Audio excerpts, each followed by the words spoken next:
Sejam bem-vindos a mais um AgroSucessão, o canal de comunicação do sucessor para sucessores. Cara, eu faço aqui com muita paixão, com muita vontade mesmo, com muito entusiasmo, porque o sucessor ele precisa de atenção, ele precisa de foco. E aqui é o lugar onde você vai encontrar uma prosa, um conteúdo que vai te edificar, que vai te ajudar na sucessão. Então sejam bem-vindos. Toda vez, André, eu esqueço de me apresentar. Hoje eu lembrei, meu nome é Daniel Rabelo, sou zootecnista, eu também sou um sucessor. Desde o ventre eu estou na pecuária e por isso que eu estou aqui sendo um porta-voz seu, trazendo gente que vai agregar na sua vida com informação de valor, com conteúdo que já foi comprovado. Para quê? Para encurtar o seu caminho na sucessão. Então seja muito bem-vindo. Hoje eu tenho o prazer de receber aqui um amigo, André Ferro. Seja bem-vindo.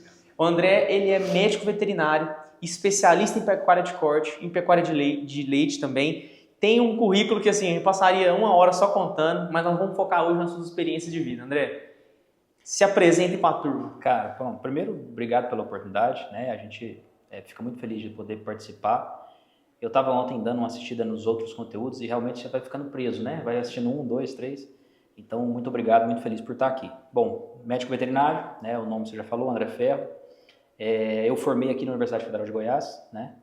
E a minha história de vida, acho que como de qualquer outro, foi feita e marcada por várias escolhas difíceis, né? Então a gente vai tentando equilibrar aí a paixão pelo agro, né, com a responsabilidade, com a razão, para fazer com que realmente a gente consiga fazer um caminho bacana no agro. E é o que a gente tem feito até hoje. Primeiro me conta quem que é o André fora a sucessão. Sua família, quem é você hoje? Cara, fora a sucessão, é difícil separar, né? É um só, né? Difícil separar, né? Mas eu, pela formação e pela paixão, sempre muito envolvido com o agronegócio. Hoje, pai de 2 princesas, uma de 8 e uma de 11 anos, esposo, muito feliz com o que a gente tem construído, tudo às custas do boi, né? Eu sempre falo, quando tem oportunidade, que o bovino ele é um animal abençoado, porque independente da condição que a gente oferece para ele está produzindo, e eu devo tudo que eu tenho hoje ao boi. André, bom demais, cara. E me conta um pouco da sua história, da sua trajetória. Hoje você tem quantos anos? Eu tenho hoje 40 anos. Certo. Né? E como que foi a sua construção do André jovem até agora? Cara, minha história, ela começa desde que eu, como você falou, desde o ventre, né? Então eu tive meu umbigo enterrado na porteira de curral, você acredita, né? Antigamente existia esse costume, né? Então a minha história começou lá atrás, quando meus avós não são daqui de Goiânia, vieram do Ceará, mas compraram uma propriedade aqui. E aí a gente sempre teve uma oportunidade de viver muito próximo ao agro, né? No convívio, na oportunidade de viver nessa fazenda. A fazenda é muito perto de Goiânia, então morei muito tempo na fazenda. E aí, bom, comecei lá, começou lá a minha paixão pelo agro, começou lá a minha paixão por pecuária de corte. Meus avós médicos, então, se dividiam entre a fazenda e a rotina de cidade. E meu pai, então, foi ser um gerente da propriedade naquela época. E eu tive a felicidade de acompanhar muito meu pai no dia a dia, né, da rotina. Então, eu cresci envolvido com a operação de fazenda, eu cresci envolvido com o dia a dia de uma fazenda. E como que foi a sua migração para dentro da faculdade? Foi simples? Foi mais conturbado? Não. Como que foi? Aí foi um dos primeiros dilemas que eu vivi, porque parte da minha família médica, né, e me influenciando e desejando que eu seguisse a carreira de medicina, né? E eu muito influenciado pelo meu pai, né, no dia a dia de fazenda, apaixonado pelo agronegócio. Então, acho que o primeiro dilema que eu vivi, assim, que eu me recordo intenso foi, bom, e agora, né? Qual caminho seguir? Na época, conversei com a família, meu avô, que a gente era muito próximo, né? Então, com uma influência muito grande sobre mim, chegou a sentar comigo, igual nós estamos aqui, num bate-papo, e falou assim, olha, para ter a oportunidade que você teve de estudar nas escolas que você estudou, né, aqui em Goiânia, e chegar na altura do campeonato desse e falar em seguir uma carreira de ciências agrárias, eu daria uma repensada que talvez você vai ter mais sucesso financeiro seguindo outra carreira que não as ciências agrárias, né? Fui proibido de ir para a fazenda, então na época a fazenda aqui perto, então a gente ia final de semana para a fazenda, então fui proibido de ir para a fazenda enquanto eu não tivesse essa certeza desse caminho a ser trilhado. Me colocaram em psicólogo, falei, esse menino tá louco, né? Então fui para psicólogo, fiz um teste vocacional, e aí o resultado eu já imaginava, né? Foi que realmente a minha paixão era ciências agrárias, então contra tudo e contra todos eu segui na medicina veterinária, mas com a condição de ser em Goiânia E na UFG, na época era a única que tinha aqui, mas não por isso, mas porque era gratuito, né? Sim. Então a resposta, a minha decisão foi, tudo bem, segue o seu caminho, mas nós não vamos te ajudar muito não. Agora eu sei com você mesmo, se vira. A rocha, é. Então assim foi, e eu, graças a Deus, segui esse caminho, sou muito feliz como médico veterinário. Bom demais. E nesse contexto ainda, cara, o que se pode falar para um sucessor hoje que está vivendo esse dilema? Que é uma decisão difícil. Você tinha o quê? 16, 17 anos na época? Exatamente. A gente não tem naturalmente maturidade para ser responsável pelo resto da vida, né? E você teve uma clareza muito firme, né? Assim, uma clareza mesmo para decidir. Como que você pode aconselhar hoje um jovem que está aí com seus entre 15 e 20 anos que está com esse problema em casa? Cara, assim, é uma situação muito difícil realmente. Eu acho que a gente, naquela época, hoje também, nessa idade, a gente não tem tanta maturidade para decidir, mas eu acho que nessa hora a gente tem que ouvir muito o coração, sabe? Foi curioso que no teste vocacional até deu medicina como uma oportunidade para que eu seguisse como carreira, mas por quê? Porque eu era muito ambicioso, eu sou muito ambicioso, né, nos negócios. E aí, mas a paixão mesmo era ciências agrárias. Então, acho que ouvir o coração nessa hora é muito importante. Agora, lógico, né? Ouvir o coração, tentar sempre trazer um pouquinho de razão na hora de tomar a decisão e ouvir muita gente que a gente tem próximo, que gosta da gente, né? Para que a gente tenha consciência de tomar essa decisão. Não longe de ter a certeza de que vai acertar, mas pelo menos que tome uma decisão consciente. Cara, existe um mito que honrar pai e mãe é obedecer a tudo, é curvar e baixar a cabeça. E eu tenho certeza que você nunca desonrou seus pais, mas você desobedeceu nesse caso. O que você acha sobre isso? Cara, eu acho que esse é o primeiro teste para qualquer sucessor, né? Assim, para mim, hoje, né, analisando o passado, eu acho que esse foi até o primeiro teste que meu avô fez comigo. Ele sabia da importância que ele tinha, né? E ele sentou comigo, me falou, então já comentei sobre a questão da escolha, mas eu acho que ele fez para testar se realmente era isso, sabe? E curioso que, no meu caso, eu meio que abri a porteira, porque nós somos 9 netos. Todos os netos tinham esse caminho da medicina como um caminho muito certo assim, para ser seguido. E eu fui o primeiro, eu sou o neto mais velho, o primeiro que abriu a porteira para uma carreira que não era. Então, acho que curioso foi porque meu avô me testou nessa hora, minha mãe me testou nessa hora, meu pai falou, então segue, mas nós não vamos te ajudar. Né? Então, assim, eu acho que foi um teste. E assim, depois eu acho que eles aprenderam com isso também, então na hora que vieram os outros netos até foi mais tranquilo. E como é que foi o resto da caminhada? Porque você sem uma ajuda, como que você se portou? Por que eu estou te fazendo essa pergunta?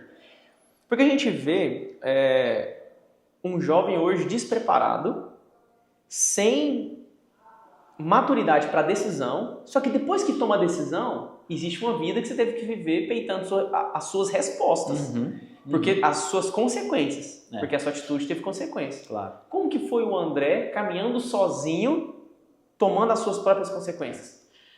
Por isso que eu falo que, quando você perguntou da decisão, como fazer, eu acho que se apoia muito na paixão, né? Lógico, não esquecer a razão, mas ver muito essa questão do que realmente gosta, porque acho que não tem um outro caminho para você ser resiliente e ser testado como a gente é na vida e seguir aquele caminho se a gente não tiver a certeza no íntimo de que realmente é aquilo que é a sua paixão. Né? Então, assim, resiliência, eu acho que é a palavra. Né? Foram várias dificuldades, por exemplo, teve a questão não vou dizer que a família não me apoiou, mas a condição de fazer na Universidade Federal. Né? Eu fiz estágio em Minas, na época, o estágio curricular, e aí eu tinha que viajar, então foi um estágio remunerado, onde eu tinha aquele salário para contar ali durante o estágio, então, e eu conheci minha esposa na faculdade, então é importante falar aqui, porque eu devo muito isso a ela, mas a gente dividia uma pamonha no final do dia, porque eu não tinha dinheiro na época para fazer um jantar, não vou dizer que era digno, mas um jantar mais farturento, né? Então, com certeza, assim, houveram várias situações difíceis, eu acho que nessa hora você ter certeza do caminho que você quer, você ter a paixão ali pelo que você quer, é um ponto determinante. E qual foi a importância da sua esposa, você já começou um pouquinho nessas, mas qual foi a importância da sua esposa nessa trajetória toda? Apoio. Eu acho que, assim, pode ser o melhor cara do mundo, pode ser o melhor profissional do mundo, se ele não tiver uma pessoa que apoia, né, seja a esposa e tudo mais, eu acho que o cara não vira muito. Eu conheço vários amigos que são fera, mas a esposa mais ou menos, o cara tá ali patinando. Então, eu vejo muito isso. Acho que o equilíbrio, o casal, você ter uma pessoa do seu lado que está caminhando junto, sonha junto, isso é muito importante. Bom demais, cara. Isso é muito verdade. Assim, eu enxergo que eu não sou casado ainda, mas graças a Deus tenho uma visão e um convívio que me trouxe uma maturidade nisso, de que ou a mulher ela afunda o cara ou ela prospera. A mulher, ela foi feita para isso, cara. E não é machismo ou não. Não, é uma dupla, é uma sociedade. Exatamente. E se um dos sócios puxar a âncora para baixo, meu amigo, o navio não vai andar. Não vai. Não adianta. É isso aí. Então, o casamento eu enxergo como a maior e a melhor sociedade do mundo. Porque ou ela te alavanca em todos os setores. Por quê? Cara, nós somos do trecho. Se você sai de casa preocupado com sua mulher em casa, você não sai, mano. Você fica em casa. Você fica em casa. E outra, criação de filho, cara. Isso aqui é uma coisa mais importante que criar um filho. Se você tem uma pessoa dentro de casa que você, na hora que escolheu por parâmetros talvez errados ou diferentes, na hora que você vai ver, você fala, cara, ela tá levando meus filhos pro outro lado. Ah, meu Deus. Isso é fato. Depois que eu terminei a faculdade, eu saí com uma primeira experiência profissional, eu fui para a extensão rural. Então, eu tive a oportunidade de trabalhar com produtor rural numa grande agroindústria. E depois de 6 anos, eu fui para a área comercial. Então, você também já foi para a área comercial, você sabe como é que é a vida de viagem e tudo mais, né?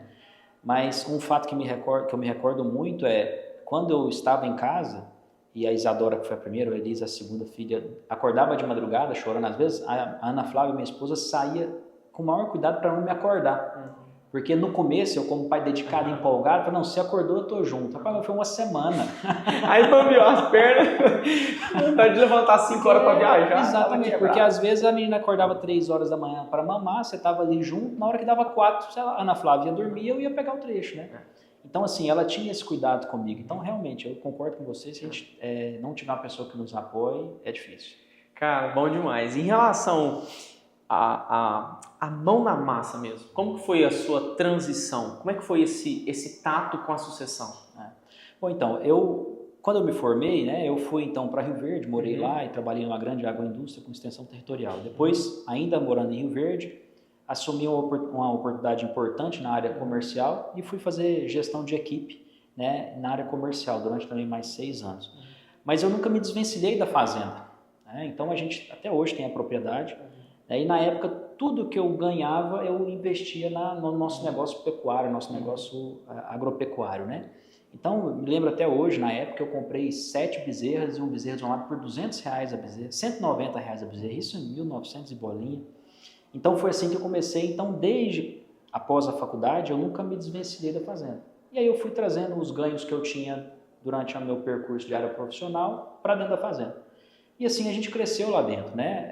Eu aluguei uma parte da fazenda, e aí comecei com pecuária, depois eu ativei uma granja, então eu tive a oportunidade de trabalhar com recria e engorda de suínos, fábrica de ração, então produzindo muita ração, e a gente acabou desenvolvendo ali, né, como uma atividade própria, apesar de ser uma área da propriedade da fazenda do meu avô, arrendando dele a gente desenvolveu pecuária, agricultura, integrou as atividades, né? Então a gente foi muito feliz nesse período. Mas, cara, infelizmente a gente teve a oportunidade de alugar uma fazenda fora, então a gente teve lá 600 animais de recria e engorda. E aí eu fiz uma proposta para o meu avô na época, eu falei assim, olha, a fazenda estava arrendada, eu falei, deixa eu arrendar toda a fazenda, são um pouco mais de 200 alqueires de área própria na agricultura. E ele, sabidamente, hoje eu sei que foi, né, por sabedoria, ele recusou. Ele falou assim, eu acho que não é o momento. Pouco tempo depois ele faleceu, né, e literalmente com os papéis da holding na mesa do escritório, mas sem assinar. Então a gente não teve uma preparação, né, de sucessão. Depois teve uma perda traumática, que foi a do meu avô nesse caso, e teve todo aquele estresse burocrático, né, o estresse de dispêndio de dinheiro, porque é caro, e infelizmente, como em 99% das situações que eu conheço, o desentendimento entre a família. Então, nesse momento, eu tirei o pé. Então a gente desmobilizou tudo, vendeu gado, né, vendeu equipamento, parou tudo. E aí, infelizmente, de lá para cá, eu não trabalho mais na propriedade, né? A gente desmobilizou tudo e hoje a gente foca 100% aqui na empresa, na precisão. Cara, só desse assunto aqui eu tenho 3 ramificações pra gente seguir. Eu vou fazer o seguinte, eu vou voltar uma casinha, depois a gente volta no assunto sucessão patrimonial. Nós vamos começar primeiro pela sucessão emocional e na lida. Quando eu achei muito interessante porque o nosso começo foi muito parecido, mesmo que em épocas separadas. Porque eu comecei com 4 gabiru. Então, o sucessor, por essa geração ser muito imediatista, ele acha que, cara, mas eu não consigo comprar sem cabeça, como é que eu vou começar? A pecuária só é lucrativa com volume, como é que eu vou começar? E a gente começou com nada. Porque eu lembro que comprei meus gabiru, não era 200 não, mas era 700. Peguei R$ 700 meus gabiru e, cara, feliz assim, igual pinto no lixo. Como que foi, assim, o quão importante foi para você começar pequeno? Cara, eu acho que assim, foi fundamental porque, querendo ou não, o negócio hoje, diferente de antigamente, não aceita desaforo. Antigamente, falando assim, especificamente de pecuária, a gente tinha margens boas. Então o cara errava, mas no final o animal crescia e dava tudo certo, né? E hoje não é mais assim. E assim, o mercado ele é soberano, então não adianta, e ele é implacável. Então, por que eu digo que ele é soberano? Porque a gente tem pouca influência sobre ele, né? E por que eu digo que ele é implacável? Porque ele não aceita erro. E você errar quando é pequeno, né? Você sai machucado, mas você não quebra. Perfeito. Então, eu acho que começar pequeno faz todo sentido. Todos os projetos que a gente desenha hoje aqui na empresa, eles começam pequeno, a gente modula, a gente aprende. Depois que a gente aprende, a gente avalia se existe segurança para então talvez a gente aumentar. Entendeu? Então, eu acho que assim, foi fundamental começar pequeno, que eu tomei minhas cabeçadas. Você é do trecho, você sabe. Então, você chega num curral, se você não souber negociar, você toma tinta. Você comprou errado, você está morto no ninho. Né? Então, e é assim para tudo, seja na compra de uma reposição, seja na venda de um animal. Então, a gente trabalhava com cria, a gente fazia inseminação e vendia o animal desmamado.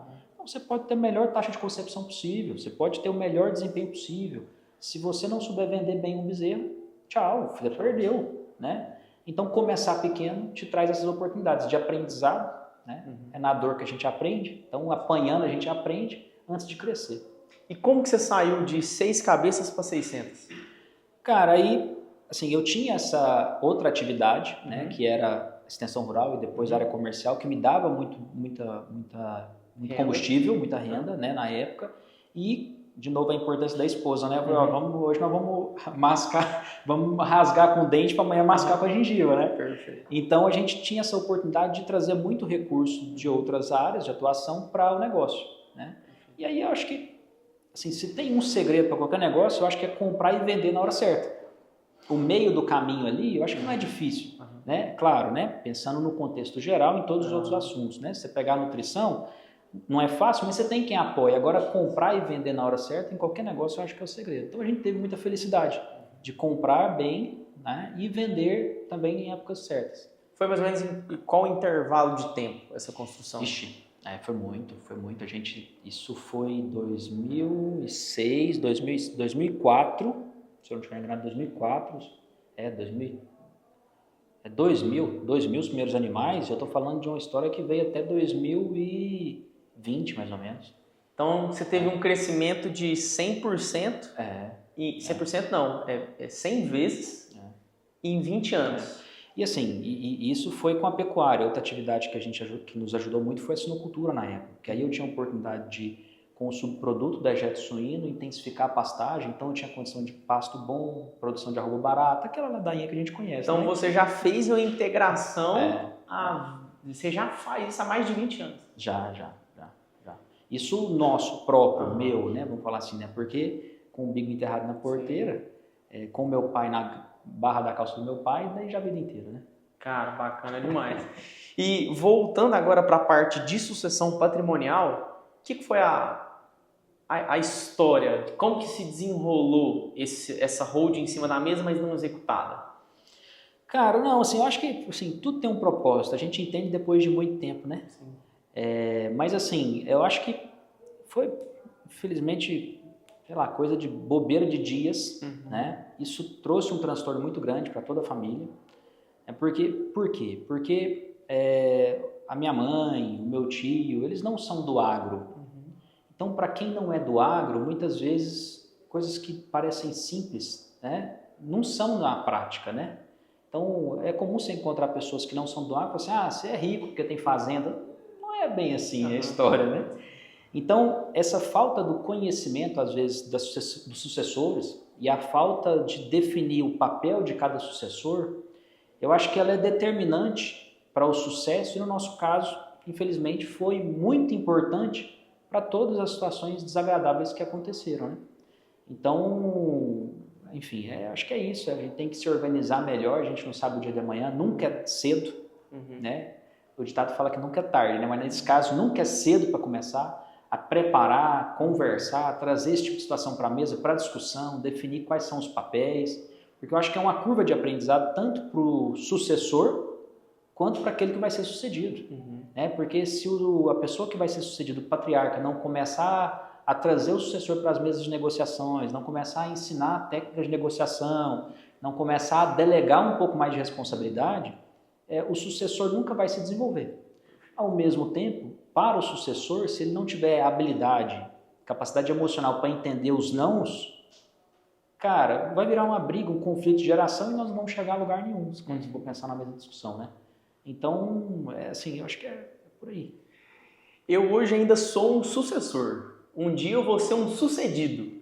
Você já está transicionando, né? Você já foi um sucessor, hoje você já tem construído sua família e você vai deixar uma herança para sua família, certo? Eu não estou falando de patrimônio, estou falando de herança, legado. O que você pode hoje, com a sua experiência, falar para outros patriarcas sobre esse processo? Você começou um assunto e eu acho que, Demador, tem mais suco para sair dessa cana aí, porque eu vejo que o patriarca, às vezes, ele, primeiro, é um padrão comportamental que a gente enxerga sem nenhuma acusação, mas numa geração passada, que é um pouco mais ignorante à informação e ignorante nas reações. Então, são duas formas de ignorância. E um pouco mais fechado para passar o bastão. E aí, até uma pesquisa que eu fiz dentro da minha comunidade de sucessores, que é o quê? Hoje, a média dos pais desses sucessores estão dos seus 50 aos 80 anos. Olha o gap que a gente tem aqui dentro. E a maioria deles não largou o osso. E nem vão largar, porque é culturalmente tarde isso. O que você enxerga que um patriarca ele pode fazer para quebrar esse padrão comportamental dessa geração passada e fazer e criar um sucessor? Porque quem cria é o pai. Porque o sucessor, se o pai fala assim, eu não vou te dar espaço, matou no ninho. Ele não vai virar um sucessor. Ele vai virar um médico, ele vai virar um advogado. E aí o que vai acontecer todo mundo já sabe. A hora que ele tiver seus 50 anos, o pai vai falecer, vai cair um patrimônio, eu não sei tocar, vou vender e vai seguir. Enfim, o que você fala para esse patriarca? Cara, eu acho que o primeiro passo é você olhar para a atividade como um negócio, literalmente. Então assim, eu acho que para o patriarca é importantíssimo ele conhecer da atividade como um negócio. Por que eu coloco essa diferença? É muito comum a gente ter pecuaristas que são extremamente competentes na produção, mas essa competência não é igual pensando na estratégia do negócio e no conhecimento do próprio negócio. Exemplo, é difícil encontrar um pecuarista que saiba com clareza quantos bois ele tem que matar por ano, qual que é o faturamento que ele tem que ter por ano e qual que é a margem esperada sobre a produtividade dele. Por que isso é importante? Porque organizando o processo produtivo como uma empresa, você entende, então, quais são as etapas do processo produtivo, quais são os processos que estão ali em cada etapa, e aí você avalia, de repente, aquelas que hoje talvez não sejam mais importantes para o negócio, né, para o resultado, mas que têm a sua importância dentro do todo, e aí você começa a delegar isso, para preparar o sucessor. Né? Então, acho que esse seria o primeiro caminho, que é conhecer realmente a sua atividade como um negócio.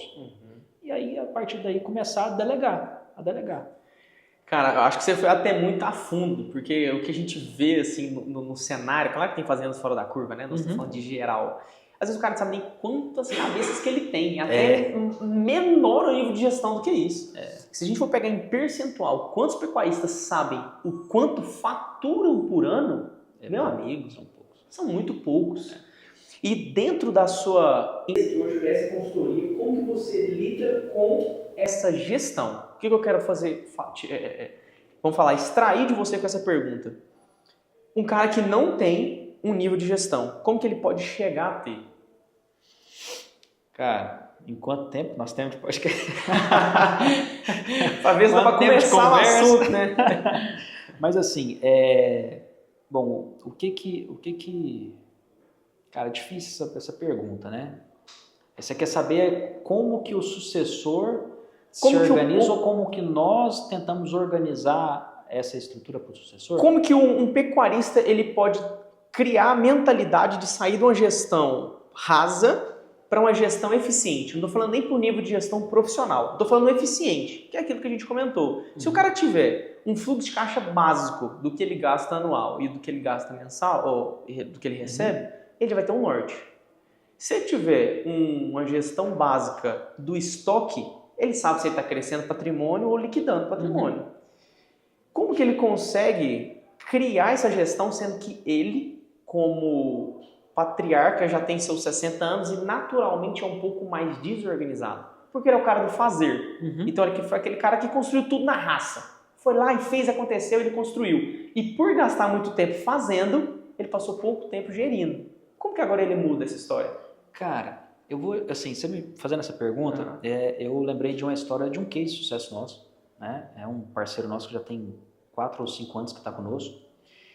E talvez para esse patriarca, nesse perfil, a minha sugestão seria o seguinte: como ele é o cara da mão da massa, ele é do operacional, ele já tem seus 50, 60, 70 anos, eu acho que, cara, mantenha essa pegada no seu negócio, mas aí talvez seja uma oportunidade de trazer o sucessor para dentro e falar assim: escuta, organiza isso aqui para mim. Por que eu falo isso? Porque eu lembrei desse case de sucesso nosso, em que o filho começou assim. Como o pai era muito da operação, 5.000 hectares, muito gado, mas aquela família que o bisavô era tropeiro, então o que a gente alinhou? Falou assim: produz, faz o que você sabe fazer de melhor. Agora, sucessor, vem cá, vamos entender essas agendas aqui, porque era tudo na agenda. Vamos entender essas agendas aqui. E aí o sucessor se debruçou sobre essa situação. Então nós não mudamos a cabeça do pai. Nós deixamos ele preocupado com o que realmente na cabeça dele era importante.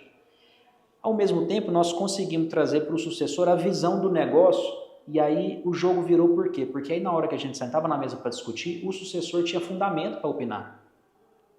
E aí quando você tem fundamento para opinar, por mais ignorante, por mais bobo que o pai possa ser, vamos falar assim, cara, ele construiu um patrimônio que não é de se jogar fora. Então ele não é bobo. Ele pode se fazer de bobo. Né? Então, o que a gente percebeu nessa oportunidade? Que quando a gente sentava na mesa, na primeira reunião, o filho estava ali de lado, muito ouvindo, né? E o pai falando muito. Com o passar do tempo e o filho foi construindo esse raciocínio e fundamentando as opiniões, ele começou a dar as opiniões e na hora que o pai parava para falar assim, o pai até começava a contra-argumentar, porque é instintivo, né? Mas o pai começava a falar assim: cara, mas peraí, esse cara tem razão no que ele está falando. E aí isso, repetidas vezes, fez com que o filho construísse essa imagem de autoridade. E aí a gente então nos preocupou em mudar o pai, mas o pai começou a perceber que tinha oportunidade de ganho. E aí, meu amigo, quando a gente pensa em negócio e oportunidade de ganho, ninguém rasga dinheiro, né? E acho que esse foi um case de sucesso que pode trazer uma outra forma de enxergar essa situação. Então, talvez ao invés de querer mudar a cabeça do pai, por que não a gente observar qual que é o gap, trabalhar sobre esse gap para conseguir, além de conhecer o negócio, depois conseguir fundamentar uma opinião, e aí o pai não é bobo. Perfeito. Entende? Muito pelo contrário, ele é um leão de negócio. Exatamente. Porque se ele enricou, vamos falar a verdade, se ele enricou mexendo com isso, meu amigo, é porque ele sabe fazer. Né? Só que você trouxe um case que o pai ele aceitou abrir a gestão. E que eu enxergo, conversando muito com o sucessor, é o seguinte: meu pai não me abre nada, meu pai não me ouve, meu pai não é um ignorante, eu não consigo ter esse pé de meia. Então muitas vezes o pai não dá, ele fica assim, ele não dá espaço nem para a gestão. Como que esse filho consegue ganhar espaço? Porque dentro do coração dele tem a vontade de prosperar, tem a vontade de ajudar o pai. Não é sobre herança, é sobre ajudar, tá lá dentro. E o pai não dá espaço. O que esse sucessor você acha que ele pode fazer? Cara, eu acho que as conversas difíceis são as melhores, que é a oportunidade que a gente tem de, às vezes, primeiro ouvir o outro, né? Depois, entendendo qual que é a forma de enxergar o mundo do outro, a gente fundamenta, então, a nossa opinião e aí faz a nossa ponderação. Então, assim, conversas difíceis, mas o que eu vejo muito é aquela conversa difícil onde o filho quer falar muito, mas não ouve. E aí existe um negócio que chama paradigma. Então o que é paradigma? Paradigma é a forma como você enxerga o mundo. E a forma como você enxerga é de acordo com as oportunidades que você teve de viver. Então você imagina o seguinte: eu tenho miopia, eu te dou o óculos aqui porque você está com dificuldade de enxergar. E você me fala: mas eu não estou enxergando nada. Como assim, mano? O óculos me faz enxergar perfeitamente bem. E aí eu fico chateado com você porque você não está enxergando. Então, A gente que é mais novo, a gente tem que ter habilidade para entender que o pai, ele tem uma forma de enxergar o mundo com base nos seus paradigmas. E a gente entendendo isso, por que não a gente mudar a nossa forma de enxergar, desde que a gente não passe por cima dos nossos princípios? Então, nessa oportunidade de conversa difícil, eu acho que é muito mais perguntar e entender a forma como o pai enxerga as coisas do que querer falar. A gente novo, a gente tem aquela ansiedade de querer falar e querer ser ouvido. Não, peraí. Pai, senta aqui. Por que você não abre, né, o financeiro para eu ajudar? E aí, nessa hora, fazendo perguntas mais abertas, tipo, pai, me abre o financeiro? É sim ou não? Agora, pai, por que a gente não pode aqui fazer uma gestão e eu assumir essa parte? E aí começar a pôr o pai para refletir sobre isso e entender o que ele enxerga disso. Então, acho que assim, não tem como se não for através de uma conversa difícil, franca, mas tentando sempre ouvir mais e entender o lado do outro. André, perfeito, cara. Sua colocação é exatamente o que eu acredito, que eu vejo a minha visão de mundo sobre o sucessor. O que eu tenho me aprofundado com os meus mentorados, com as pessoas que eu tenho acompanhado nesse processo é o seguinte: o sucessor ele precisa mudar a mentalidade. Porque ele quer impor um espaço que não é dele. Ele viu o gap, ele tem a boa intenção, mas ele quer impor aquele espaço. E aí o que acontece? Uma guerra de hierarquia. Exato. Quem tem o cajado do rei, o pai, ele que vai decretar. Igual até, se ficar assim, vive. Se ficar assim, morre. É isso a sucessão. E quando você impõe um espaço, eu quero ajudar, eu quero fazer. O pai fala, não, meu amigo, quem manda aqui sou eu. Naturalmente ele fala não. É o primeiro impulso. Ele fala, quem manda aqui sou eu. Se eu deixar esse menino daqui uns dias, ele põe eu pra sentar e ele manda em mim. Exato. Aí o que ele faz? Mesmo que a intenção seja boa, corta. Então essa boa comunicação, cara, acho que hoje é talvez um dos maiores problemas do sucessor.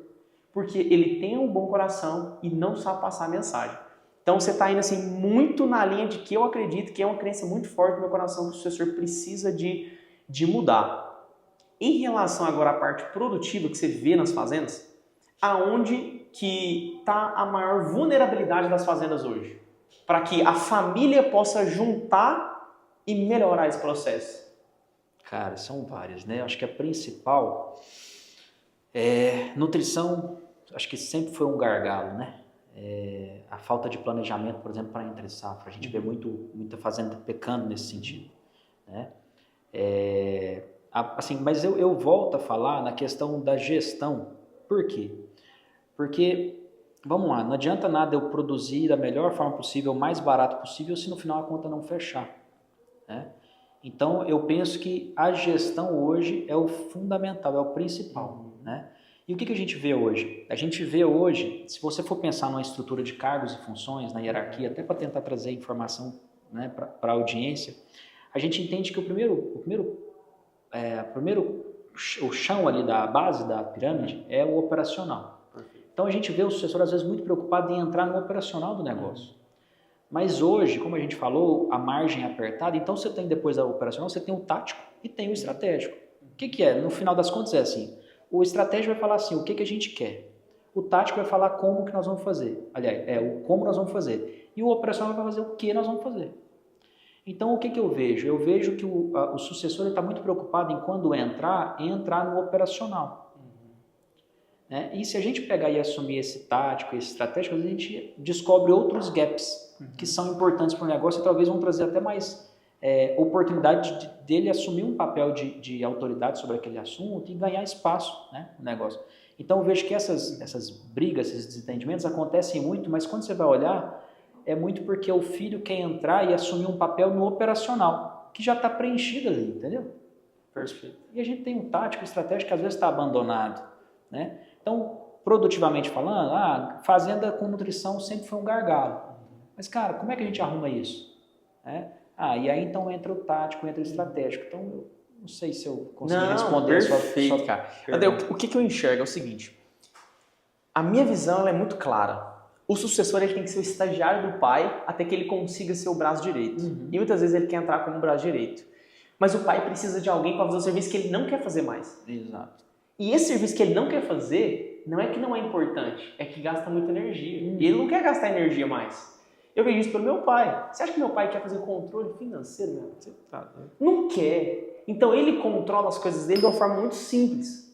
Só que eu só vou até onde ele me dá espaço. E tem algumas coisas que ele não vai liberar. E tá tudo certo, a operação é dele. Só que aonde eu posso ajudar? E aí onde entra essa parte de gestão, por quê? Porque muitas vezes o pai ele não quer ter o desgaste de ter um controle, inclusive do rebanho. Ali você não precisa pedir permissão. Então esses dias eu recebi uma caixinha de perguntas, o cara falou assim, Daniel, como eu posso convencer o meu pai de me deixar ajudar? Eu falei, cara, vamos lá, você tem que pedir permissão para entrar na conta do seu pai e fazer uma conciliação bancária. Você não faz isso sem ele. Agora, contar quantos animais tem na fazenda e fazer uma planilha, você não precisa do seu pai, cara. Quando você chega com o resultado de uma coisa que você fez que não precisa dele, ele fala, esse menino aí tá servindo. Né? Ele tá servindo para alguma coisa. Exatamente. Então tem decisões, tem ajudas que não dependem do pai, depende de boa vontade. E aí é ser proativo. Então eu enxergo que o primeiro passo para o sucessor é realmente ser proativo em coisas que não dependem do pai. Ou que o pai não quer fazer. Abraçar o problema mesmo, né? E depois ele gera resultado. E assim, e um ponto importante, eu faço parte do seu grupo do WhatsApp, né? Dos sucessores, né? E aí eu vi uma enquete que você colocou perguntando sobre quais as dificuldades que as pessoas têm relacionadas, né? E aí um negócio que me chamou muita atenção é a questão da gestão de dados. E aí o que eu percebo é assim, que muito sucessor também, a gente fica falando assim que o pai não quer, mas peraí, vamos ver aqui, eu acredito o seguinte, que 90% das coisas que acontecem na nossa vida depende de nós, tá? Então vamos ver aqui como é que nós estamos nos comportando com relação a isso. Qual que é o espaço que você quer, né, ganhar dentro do processo? É o espaço que seu pai faz porque é o mais gostoso, no final das contas? É o melhor? Não, meu amigo, peraí, a gente tem que saber que na vida a gente não faz só o que a gente quer, o que é bom, a gente faz o que precisa. E gestão de dados, por exemplo, é um espaço que, de acordo com a enquete que você fez, mostrou que tem um gap danado. E aí nós estamos aqui falando sobre, poxa, meu pai não deixa, mas peraí, o que você pode fazer? Que é o que você colocou, o que você pode fazer? Não, eu posso entrar num espaço que meu pai não quer. Só que aí gestão de dados o pai não quer. Só que ninguém lá, de acordo com a enquete do seu grupo, também ninguém quer. Uai. Então, assim... tem um bolo na mesa, só tem a cobertura. O pai quer comer a cobertura e você também quer, não vai adiantar, né? E a gente fica, putz, meu pai só quer comer a cobertura, É lógico, né? Ele não é bobo, ele construiu a vida para comer isso. Show de bola. É isso mesmo. Então é isso aí. E de parte mais técnica, fora a nutrição, eu vejo que o manejo de pastagem ainda pega muita gente. Porque precisa de uma presença e de um tato que às vezes as outras coisas tomam isso. Como que você enxerga que a fazenda agora, não só o sucessor, mas como que a fazenda pode se comportar para melhorar esse processo? Cara, a primeira coisa volta para o que não é gostoso, mas é pensar em como equilibrar uma balança, que é quantidade de boca versus quantidade de capim que tem capacidade de produzir. Bom, então o primeiro ponto é esse. Se eu estou desequilibrado, tendo mais boca do que capim, eu vou ter problema. O inverso é verdadeiro, porque às vezes eu tenho muito capim, mas eu não tenho qualidade de capim, então eu não vou ter ganho de peso. Então, esse equilíbrio, ele é o primeiro passo, né? Depois de equilibrar, aí voltamos na gestão de dados, que é acompanhar o que nós temos de histórico de resultado. Bom, então peraí, agora sim eu estou com a fazenda equilibrada, então eu não vou ter épocas do ano em que eu não tenho comida. Então você não tem animal perdendo peso. Opa, ótimo, você já está diferente de 90% ou mais das propriedades rurais. Depois peraí, agora eu estou ganhando 500 gramas por dia por cabeça dia de média. Então como é que eu faço para sair de 500 para 600? Né? E aí tem um detalhe, a gente sempre fala sobre gestão de dados, é importante definir métricas. Aqui como é que a gente faz? A métrica ela tem que ser representativa, ela tem que ser temporal, então eu vou ganhar 600 gramas em qual período, né? Ela tem que ser representativa no sentido de realmente ser diretamente relacionada com o resultado que eu quero. E outro ponto importante, ela tem que ter uma contramedida. O que eu quero dizer com isso? A gente vê muito erro no sentido de, não, eu estou ganhando muito peso e agora eu quero ganhar mais peso por dia, mas para fazer isso eu tenho que aumentar muito o meu custo através de uma suplementação. Então sempre tem que ter uma contramedida. O que eu quero dizer com isso? 600 gramas de ganho de peso é o nosso alvo. Hoje eu tenho 550, mas eu tenho que fazer isso a um custo de R$170 por alvo produzido. Então eu acho que criar um processo mesmo, né? Entender o que é preciso, mas equilibrando, e depois de equilibrar a quantidade de boca versus oferta, equilibrar, buscar ganhos melhores com base no seu histórico. Então conhecer o histórico, conhecer o que você tem de capacidade e equilibrar a capacidade com o que você tem de consumo. Hoje, quais são os indicadores que você trabalha dentro das fazendas, que dão o norte mesmo para o pecuarista entender o resultado dele? O custo é importantíssimo, né? Então o custo de arroba produzido é importantíssimo. Para compor esse custo, um número que é muito fácil de entender, a gente volta a falar do ganho de peso diário, né?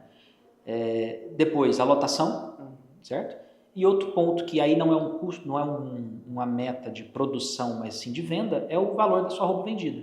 Então a gente aqui acredita que se você não tiver nada, mas você souber esses 4 números, que é quanto que eu estou ganhando por dia, quantas cabeças que eu consigo colocar por hectare, qual que é o meu custo de produção e qual que é o meu valor de venda, você consegue fazer uma gestão minimamente bem. Perfeito. Show de bola.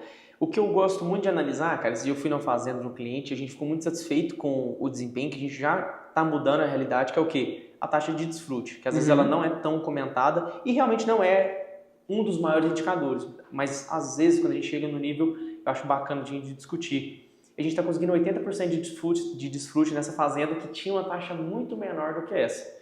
E a gente está começando a virar o jogo, intensificar o ponto de aumentar a velocidade, diminuindo a margem, só aumentando a velocidade, comercializando mais animais, o que no final dá mais dinheiro. Como que você enxerga essa intensificação? Ela é importantíssima, você matou a charada aí, sabe? Se eu tenho um negócio que está cada vez com margens menores, para eu manter o ganho, eu preciso girar mais. O que é a taxa de desfrute média? Essa capacidade de giro frente ao rebanho que eu tenho. Então, perfeito. Eu sou muito favorável a medir a taxa de desfrute. O que acontece normalmente é que ele é um número um pouquinho mais complexo de conseguir fazer, mas é importantíssimo e não tem outra receita. Eu penso assim, Daniel, negócio, independente de qualquer que seja ele, a gente tem que ativar três etapas. Estou tentando trazer aqui simplificando muito, mas é o fim. Enfim, eu tenho que produzir, né? Segundo, eu tenho que ter uma ponta que demanda ou gerar demanda. E terceiro, eu tenho que ter a gestão para fazer isso aqui. Por quê? Porque quando eu tenho uma ponta que tem a demanda ou eu gero uma demanda, eu tenho expectativa de consumo. Então eu tenho que fazer isso através da gestão para atender esse consumo. E no caso do agro, como eu não manto o meu preço de venda, eu tenho que fazer isso, a gestão tem que me ajudar na operação para não extrapolar o que eu posso gastar. Então assim, taxa de desfrute está super adequada, eu acho que é importantíssimo. E negócio, qualquer que seja ele, eu preciso ligar essas três engrenagens, né? Então, assim, tudo que for compor essa engrenagem aqui, eu acho que faz total sentido você olhar para ela. E simplificando, a pecuária ela é como qualquer outro negócio. Receita menos custos igual a lucro. Ponto. Exatamente. E aí, claro que a contabilidade é um pouco diferente disso, mas o macro da empresa é isso e vai continuar sendo, né? Isso, exatamente. A gente enfrenta também muita dificuldade do quê? Fazendas, às vezes, mais para o norte, que aqui no centro-oeste já diminuiu muito os latifúndios, né? As fazendas maiores. Então, fazendas mais por norte do Brasil, Mato Grossozão lá para cima, Pará, Rondônia, Acre, existe ainda uma dificuldade de intensificação, que é uma pecuária mais extensiva, tem muita área. Como que você acha que esse pecuarista ele consegue ser eficiente sem ir para a intensificação? Sem ir para a intensificação não tem outra forma, na verdade, independente de ir ou não, é o que você falou, o pecuarista ele tem que no final do dia tem que sobrar dinheiro na conta dele, então ele tem que cuidar muito bem dos custos, né? No final a gente tem que fazer com que entre mais dinheiro do que saia da conta. Então, sem ir para a intensificação, ser muito cuidadoso com o que gasta e não ter preocupação em ter o benefício de ter uma área grande, não ter preocupação de ter muito luxo, né, com relação à produção, com relação até à qualidade de vida mesmo, né? Tá? Então, assim, cuidar de custo, não tem outro jeito. Agora, para essas propriedades muito grandes, o que a gente tem feito e que funciona muito bem? O pessoal às vezes fala assim, vou intensificar. Não, mas aí eu tenho que intensificar a fazenda inteira? Quem falou? Começa o que a gente chama de crescimento em caracol. Então, peraí, eu estou com o meu centro de manejo aqui. Então, eu vou começar crescendo e aí, à medida que eu tiver aqui meus 10 hectares intensificados, eu aumento para 15, eu aumento para 20 e aí você vai. Então, daqui 5, daqui 10 anos, pecuária, você tem um negócio que eu aprendi, apesar de ter que intensificar e tudo mais, a gente não pode ter pressa. Esquece, se você tem um perfil que você quer um negócio muito dinâmico, que é hoje e amanhã já tem um resultado, esquece pecuária. Então, sabendo disso, poxa, intensifica uma pequena área, 10%, 5%, 1%, mas intensifica. Né? E aí, ano que vem, você intensifica mais uma área. Então, a gente percebe que fazendas muito grandes, se você for intensificar tudo, vai gastar um rio de dinheiro, dentro do processo de aprendizado, da curva de aprendizado, você vai escorregar e às vezes até o acidente pode ser fatal. Então começa pequeno, voltando lá no começo, começa pequeno. Caracol, né? E aí começa a intensificar. Por que eu digo isso? Porque se você for fazer a conta do que você tem imobilizado em patrimônio e do que você tem de resultado sobre aquele patrimônio, a gente entende que você tem que ter 4,5% ao ano, né? Cara, se você não buscar esse tipo de negócio, nem o seu sucessor vai querer fazer aquela atividade daqui a uns dias. Então é um caminho que não tem volta, né? Você tem que evoluir para tudo na vida, porque senão nem o seu sucessor vai querer. Às vezes aquele que está lá na ponta agora até vai, mas e o filho dele? Se eu falar para minhas meninas que agora nós temos que ir para a fazenda e tudo, ou elas vão porque sempre viveram aquilo, mas se eu falar que você tem que fazer isso e não tem que ter expectativa sobre ganho financeiro, você fala, pai, mas peraí, Tá, escravidão? O que é isso aqui? né? Então é isso. Bacana demais, André. André, cara, show demais. Mas o que a gente vê muito é o quê? Eu vivi isso, você também viveu, que o sucessor, durante o processo de sucessão, ele não se desligar desse processo, mas ele viveu um crescimento profissional e de conhecimento por fora. É trabalhar por fora, é agregar por fora. O que você enxerga desse processo? Na minha opinião, é o melhor caminho. Você quer alguém que ensina melhor a gente do que a vida? Do que a pancada da vida? Então, assim, eu percebo, a gente tem, dos nossos perfis de clientes aqui, nós temos aquele, um muito presente, é aquele que cresceu por fora, como você está colocando, e ele não tem expertise nenhuma técnica no negócio pecuário, por exemplo, negócio agricultura e tudo mais.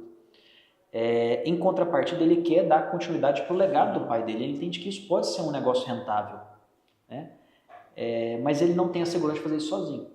Então ele vai atrás de uma empresa que pode dar esse suporte para ele. E o que a gente percebe?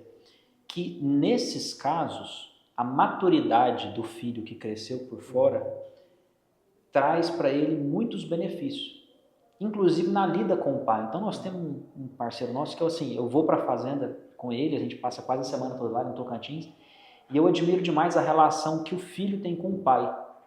Mas ele cresceu por fora, ele teve o seu sucesso lá, então o pai dele enxerga ele como uma autoridade, não em pecuária, mas em negócio. Ele sabe o quanto que foi importante para o filho esse tipo de experiência, e aí o pai tem tranquilidade em hoje deixar ele conduzir o negócio. E assim, a relação dos dois, cara, é um negócio que me admira demais, sempre que eu tenho oportunidade eu reconheço eles por isso, porque é uma situação extremamente rara, sabe? Que é uma relação que você vê de cumplicidade, sabe? O pai gosta muito de pecuária, então às vezes a gente vai, semana que vem eu tô lá e eles vão estar fazendo um manejo de reprodução. O pai fica no curral o dia inteiro, anotando o número das vacas num papelzinho, firme, sentadinho na cadeira dele, não deixa passar uma vaca, mas quem está na frente do negócio hoje é o filho. E eu vejo que essa relação de cumplicidade que eles têm é muito em função desse histórico do filho, esse background do filho por fora para depois, sabe? Então eu acho que é o melhor caminho. E hoje, o que você fala para um sucessor que ainda está debaixo do guarda-chuva do pai e sem espaço e quer transformar o relacionamento dele com o pai? Porque eu acredito que... Eu vou até mudar minha pergunta, porque eu falo muito que o filho tem que mudar, porque eu ainda, como eu disse, eu não sou um sucedido, né? Como que você acha que o patriarca pode mudar essa relação? Porque ele tem a voz de comando ainda da família. Como que você acha que ele pode mudar essa relação? Cara, eu acho que tudo tem sua hora. Então, assim, se por um acaso você tem uma situação assim, onde o patriarca ainda não se sente seguro, sei lá por qual motivo, em abrir mais, eu gosto de olhar assim, de questionar, será que agora é a minha hora dentro desse negócio? Né?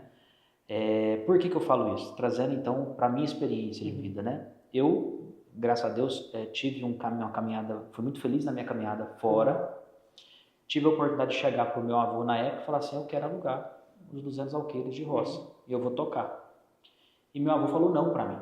E naquela época eu fiquei muito magoado, porque, poxa, eu já tinha 10, 12 anos que estava ali, né? Venceu o arrendamento e eu falei, agora vai ser minha hora. E eu me preparei financeiramente para isso. E meu avô falou não para mim. Isso me magoou muito, mas olhando hoje, eu acho que foi o melhor caminho. Então, se tem uma situação assim, putz, eu acho que a primeira coisa é o sucessor, às vezes, se perguntar, será que é a minha hora aqui? Por que eu digo isso? Porque às vezes a gente pega muito negócio e quando você vai fazer a matemática financeira do negócio, o negócio não remunera o sucessor. E aí eu pergunto para o sucessor, putz, você está disposto a pegar os melhores anos da sua vida, a hora que você tem que rasgar com o dente, como eu falei, e se dedicar a um negócio que um dia vai ser seu, mas que hoje não te remunera? Será que não é hora então de você deixar seu pai, que ainda tem idade, talvez para continuar conduzindo o negócio? Besteira ele não vai fazer, ele não fez até hoje. Se a gente for olhar bem a verdade, se o cara não teve uma boa preparação, a chance de sucesso do pai é até maior do que a dele no negócio. Vamos bater a real, né? Então, será que agora é a sua hora dentro desse negócio? Então, eu me perguntaria isso, sabe? Antes de querer, às vezes, mudar a cabeça do meu pai. Eu me perguntaria isso. E aí, voltamos para o que eu acho que é o melhor, que é, vai aprender um pouquinho fora, dá os seus voos, dá as suas cacetadas, recebe umas catracadas de um patrão enjoado, muda de emprego, passa o arroz financeiro, passa a vontade de querer comprar um negócio que não dá conta. Você vai aprender muito com isso. Na hora que você voltar, você volta outra pessoa. A visão, acho que isso cria a visão de dono. Acho que o grande problema do filho que não sai debaixo do guarda-chuva do pai é que, primeiro, a visão de mundo que ele tem é sempre abaixo da do pai, porque foi o pai que criou. Então, na hora que ele traz uma ideia, o pai tem a autoridade para cortar. Exatamente. Porque foi ele que ensinou aquilo. E a visão dele vai ficar limitada. E a segunda coisa é ele abandona naturalmente, porque foi isso que aconteceu com a minha vida. A gente abandona a visão de filho no negócio e começa a ver como dono. E aí você não julga mais a decisão do seu pai. Você fala, faz sentido o que ele está falando. Porque se ele tirar um capital agora, só um exemplo, para aumentar 20 km de cerca para fazer um rotacionado, não tem caixa. Cadê o capital de giro da empresa? Exatamente. E aí você passa a não receber um não de forma ingênua, mas de forma sábia. Agora eu quero te voltar à pergunta, como que você reagiu com o não? Porque essa é uma... Você falou assim, beleza, primeiro eu achei ruim, mas e a sua segunda atitude? Qual que foi? Cara... O que você fez com o capital? Como é que você mexeu o doce, Demoldor? Não, então, assim, o que acontece? A primeira reação é aquela de revolta, né? Dá vontade de enforcar um, matar outro, enfim. Mas, depois que você recupera, né? A gente tem um mantra aqui, dentro de casa, a mesma coisa, que é assim, putz, te incomodou essa situação? Respira, espera, digere, depois a gente conversa. E aí, fazendo isso, o que eu percebi? Eu percebi a oportunidade, por exemplo, de concentrar e focar mais na empresa. E para mim, olhando hoje, cara, foi excepcional.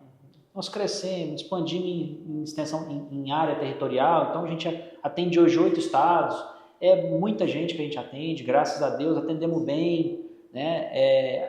Temos uma equipe que trabalha conosco, super competente, que está atendendo. Então, assim, para mim, como negócio, eu acho que foi espetacular. Por isso que eu digo que na hora você fica, puto, mas meu avô, cara, foi sabido demais. Porque ele já estava talvez imaginando alguns dissabores familiares que a gente poderia ter. Porque tem. Normal. É normal. Eu sou o primeiro neto, eu sentava com meu avô, então, será que os outros netos não iriam querer alguma vantagem assim? Né? Então, assim, talvez ele estivesse prevendo isso lá no futuro. E hoje, para mim, eu olhando, depois de tanto tempo, eu olho e falo, cara, foi a melhor coisa que aconteceu. A fazenda continua lá. Hoje ela é 100% arrendada. Qual que é o problema de você ter uma renda passiva? A renda passiva não é minha ainda, porque ainda tem minha mãe. Mas, cara, tá todo mundo colhendo os frutos daquilo. E tá tudo certo. Então, assim, a primeira reação, revolta. A segunda reação, meu amigo, a vida é feita de situações boas e ruins. E o que te define é como é que você vai reagir nas ruins. Porque na boa é fácil demais. Né? Sim.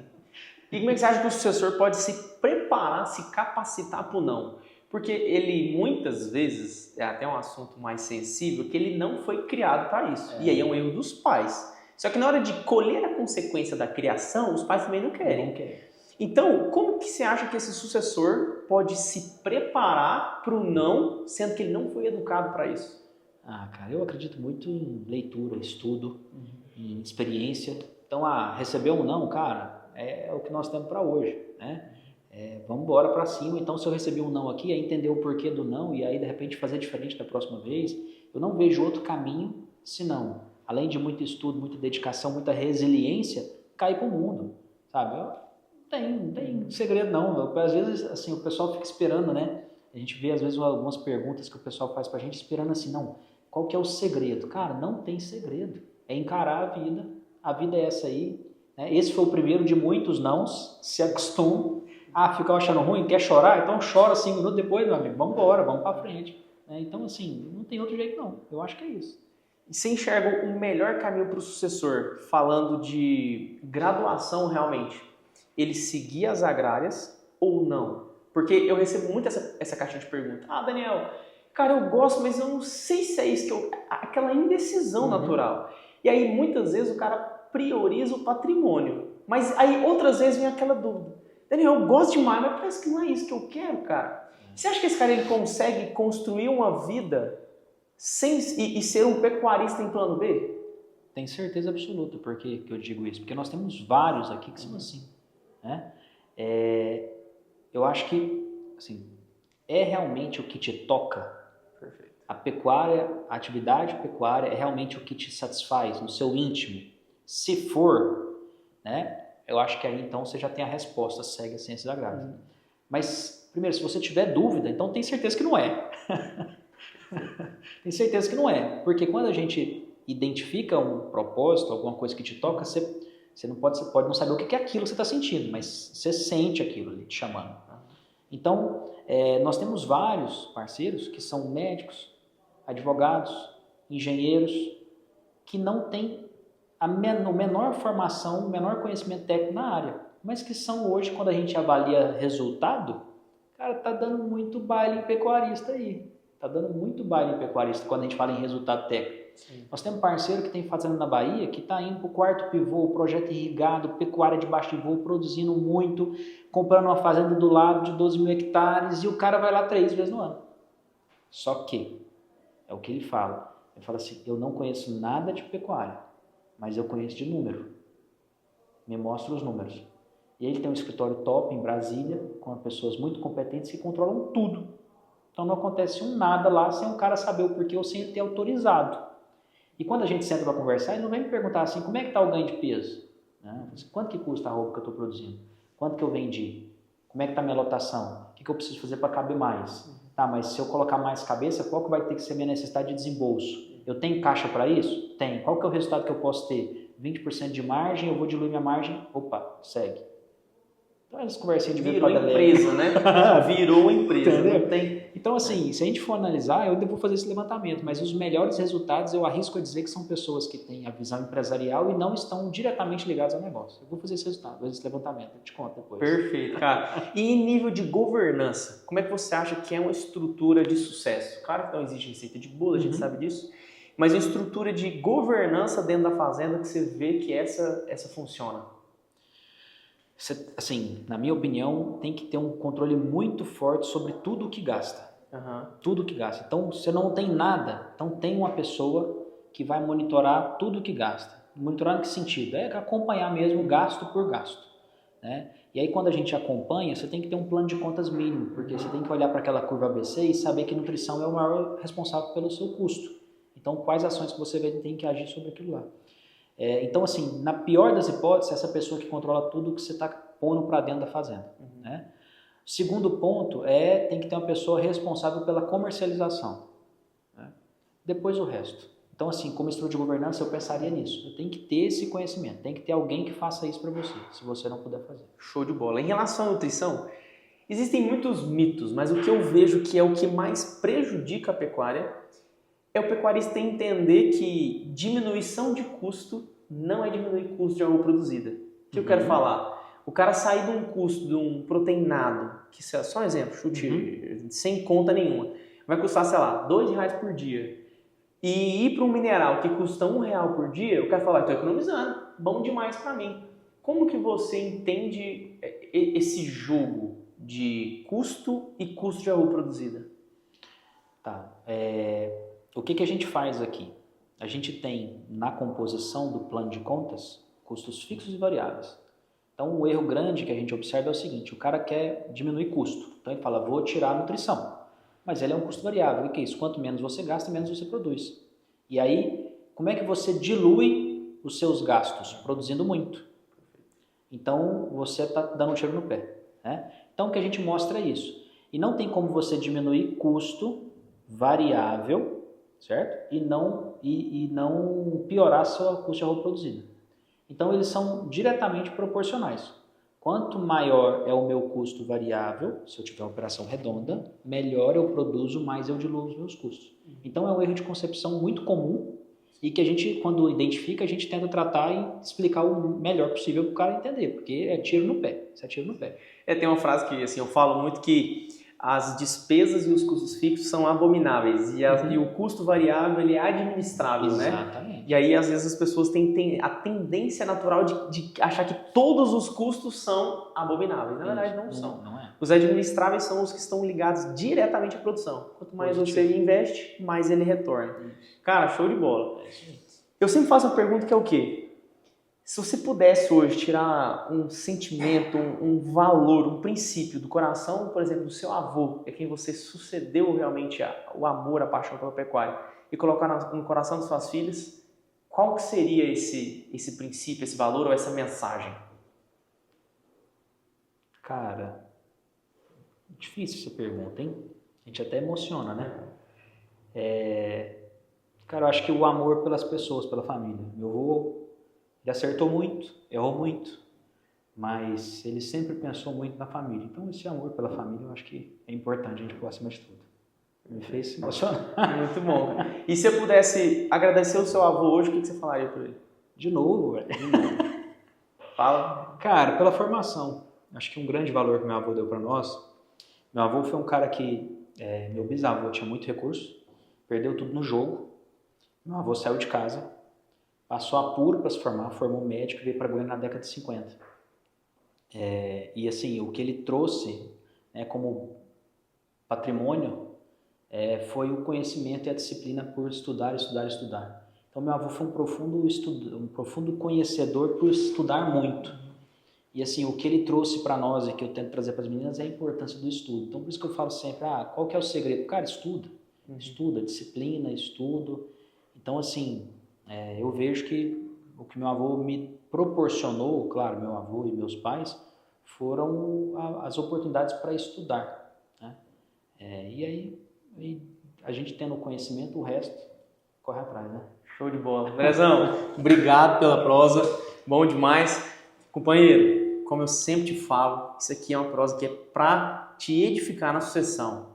Se você curtiu esse vídeo, vai lá embaixo, curte, compartilha, ativa o sininho para todo podcast que a gente postar aqui, você ser o primeiro a visualizar e crescer mais rápido na sua sucessão. Se você é uma empresa que quer estampar sua marca aqui no podcast, no Agro Sucessão, fala comigo, me manda um direct que eu vou ter o prazer de conversar com você e alinhar os pontos. Beleza? Tamo junto, um abraço e bora pro mundo!